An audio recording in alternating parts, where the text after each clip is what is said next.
अज़ीज़ान मिल्लत इस्लामिया, ये ज़िंदगी बस चंद लम्हों की है। याद रखिए, जितनी अल्लाह ने मुक़द्दर की है उतनी ही सांसें आनी है, और जब मौत का वक्त आएगा तो ना आप मौत से एक लम्हे की छुट्टी पा सकते हैं और ना ही मौत से एक मिनट पहले मर सकते हैं। जब इंसान का वक्त पूरा हो जाता है तो फिर उसको ये दुनिया छोड़ के जानी होती है। और ये याद रखिएगा, मौत का फरिश्ता जिस दरवाजे आता है खाली नहीं जाता है। कोई आंसू, कोई दर्द, कोई आह, कोई गम, किसी की चीख, किसी का रोना उसे नहीं रोक सकता। जब वो आता है अपना काम करने के लिए तो अपना काम करके ही जाता है। फर्क है, कुछ लोग ये सोचते हैं कि जिंदगी वो कामयाब जी के गया जिसने 10-5 लाख रुपए बचा के रखे। कुछ लोग ये सोचते हैं कामयाब वो है जिसने बिल्डिंगें बना ली, बच्चों के लिए अच्छे इंतजामात कर दिए। मगर हकीकत यह है, कामयाब वो शख्स है जो अपनी जिंदगी अल्लाह और उसके रसूल की मोहब्बत में गुजार के गया है। ये कंफर्म है। कामयाब वो बंदा है जिसकी जिंदगी अल्लाह और उसके रसूल के लिए गुजर गई। वरना पैसे तो सभी के पास है, लेकिन इज्जतों की मौत अल्लाह सबको नहीं देता। कितने लोग ऐसे कहां मरे कहां दफन हुए नहीं पता चला। अब भी जाओ, कितने लोगों की कब्रों के निशान तक मौजूद नहीं। लेकिन कितने ऐसे लोग हैं जो जाते जाते जमाने पे अपनी छाप छोड़ जाते हैं, लोगों के दिलों में अपनी जगह छोड़ जाते हैं। वो कहा था किसी ने कि खामोशियों की मौत गवारा नहीं मुझे, शीशा हूं टूट कर भी खनक छोड़ जाऊंगा। भाई, ये भी कोई जिंदगी है जो बंदा अपने लिए जिया और मर गया? कौन याद करता है उसे? सारी जिंदगी औलाद के लिए ये कर जाऊं, औलाद के लिए ये कर जाऊं, औलाद के लिए ये कर जाऊं। किसके लिए फिक्र? जो 40वें के बाद पलट के कब्रिस्तान नहीं आएगी, उसके लिए बंदा जिंदगी गुजार देता है। और इमरान भाई की वो जात है जिसने अपनी जिंदगी अक्सर कुरान पढ़ने वालों की मोहब्बत में गुजारी है। भले उनके खानदान वाले, उनके परिवार वाले, उनकी औलाद, मैं ये नहीं कहता औलाद को गम नहीं, सच तो ये है कि जो यतीमी का दाग औलाद के सीने में लगता है वो मरते दम तक नहीं छुपा करता। यतीमी क्या चीज है ये कोई यतीम ही बता सकता है। हम और आप क्या जाने यतीमी क्या है? उससे पूछो जिसने अपने बाप का उठता जनाजा देखा हो। सिर्फ जनाजा नहीं उठता, यतीम की खुशियां जनाजे के साथ चली जाती है। हाँ भाई, सब कुछ अल्लाह करते भी दे, बाप ना हो फिर भी जीने में मजा नहीं आता है। ये बहुत बड़ा दाग है यतीमी का। मैं दावे के साथ कहता हूं, जिसके आंगन में हर शय हो, जिसके इशारे पे सारी चीजें हाजिर हो, अगर बाप ना हो फिर भी उसकी जिंदगी में अकेलापन रहा करता है। बंदा अगर छप्पर में रहता हो, चटनी से खाता हो, कुछ भी ना हो, सीने से लगाने वाला बाप हो, खुदा की कसम वो तन्हाइयों में भी महफिलों के मजे लिया करता है। ये एक बाप की शफकत है और बाप का साया है। मैं ये नहीं कह सकता इमरान भाई के बच्चों का दर्द क्या है। हाँ, मैं ये नहीं जानता उनका एहसास क्या उनके दिल पे भी गुजरती होगी, ये तो सिर्फ वही जानते हैं। अलबत्ता मैं इतना जानता हूँ, कभी भी ख्याल करना किसी यतीम का दिल न दुखाना, किसी गरीब को तकलीफ न देना, बिन बाप के बच्चे के सर पे हाथ रख देना। खुदा तौफीक दे तो किसी की मोहब्बतों का सबब बन जाना, किसी के आंसू का सबब न बनना। हमने यहाँ तक देखा है, और यार कितने भी दौलत वाले क्यों ना हो, अगर बाप का जनाजा उठा है, बेटियों को पीछे दौड़ते देखा है, यहां तक कहती है हमारे बाप को कहां लेके जा रहे हो, हमें भी साथ लेके चलो। पता ये चला बेटियों को सुकून दौलत से नहीं आता है, बाप की शफकत से बेटियों को सुकून मिला करता है। ये एक बाप है होता है।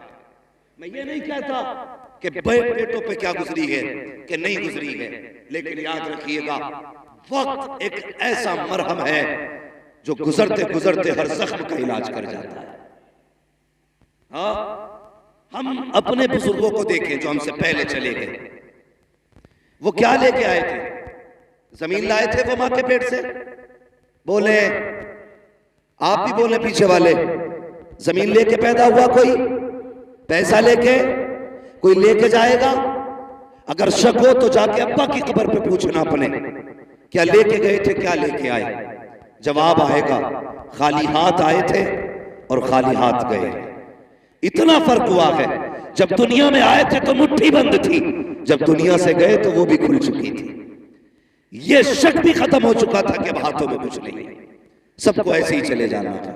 जिंदगी ये नहीं कि अमीर कैसे बने, जिंदगी ये बेहतर नहीं करोड़पति कैसे बने, जिंदगी ये बेहतर है कि हम अपने से ज्यादा दूसरों का ख्याल करें।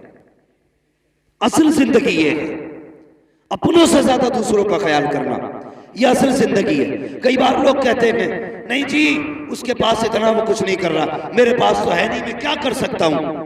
अगर तेरे पास कुछ नहीं है ना तो फिर रात को तू मुसल्ला बिछा दे और हाथ उठा अपने रब के आगे कि मालिक या तो मुझे दे दे ताकि मैं उस पर लटा सकूं, या उस परेशान की परेशानी दूर फरमा दे।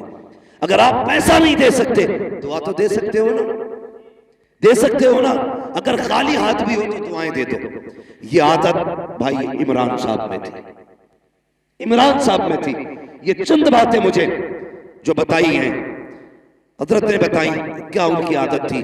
मैंने उनको नहीं जाना, मेरी मुलाकात उनसे नहीं हुई, लेकिन उनकी बातों से लग रहा है वो कब्र में अकेले नहीं है, वहां कब्र में खुदा की रहमतें भी हैं, मुस्तफा की शफाअतें भी साथ में। ऐसी जिंदगी जी के जाओ कि खुदा की रहमतें सलाम करने आए, खुदा की रहमतें। ये भी कोई जिंदगी अपने लिए जिए, अपने लिए मरे। बड़ा बड़ा करोड़पति पड़ा होगा तुम्हारे संबल में, बड़े बड़े पैसे वाले पड़े होंगे, लेकिन सुबह उठ के अखबार पढ़ने का तो वक्त होगा, लेकिन कुरान पढ़ने का वक्त नहीं होगा। अगर बैठेंगे चार लोगों की महफिलों में तो उलमा के किरदार पे उंगली उठाने का तो वक्त होगा, लेकिन किसी तालिब इल्म के कपड़े पे पैबंद लगाने का वक्त नहीं होगा। होंगे दौलत वाले तो ऐसी दौलतें काम आएगी, ऐसी अमीरी काम आएगी।